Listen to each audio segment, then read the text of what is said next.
Hello madam. Hello అండి. Hello madam, అది మీ address కూడా. జ్యోతక్క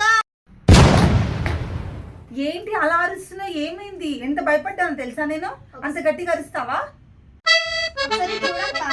ఏంటి ఎప్పుడు ఏదో ఒకటి పెట్టుకుంటా? ఏంటి చూపించు.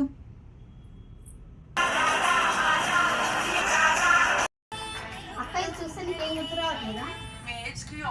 ఇది చూస్తే నాకేం గుర్తుకొస్తుంది? నాకేం గుర్తు రావట్లేదే. ఒకసారి గుర్తు తెచ్చుకో అక్క.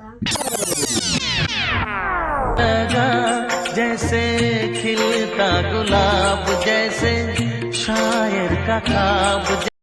అంటే నా రీల్ శృతి హాసన్ వరకు వెళ్ళిపోయిందా? అవునక్క. అంటే నా రీల్ శృతి హాసన్ వరకు వెళ్ళి నేను కట్టుకున్న చీర నచ్చి సేమ్ అలాంటి చీరే కొనుక్కొని ఇండియన్ ఐడల్కి వెళ్ళిందా? అవును. అంటే నా రీల్ అంత పాపులారిటీ వచ్చిందా? అవునక్క, నీకు తెలియట్లేదు. కరెక్టే రో. అంటే అక్క సెలబ్రిటీలు కట్టుకునే శారీస్ కూడా మన దగ్గర ఉన్నాయి. అవును, మరి ఏమనుకున్నా మరి దుర్సని స్టోర్ అంటే సెలబ్రిటీ కలెక్షన్ కూడా మన స్టోర్ లో ఉంటాయి.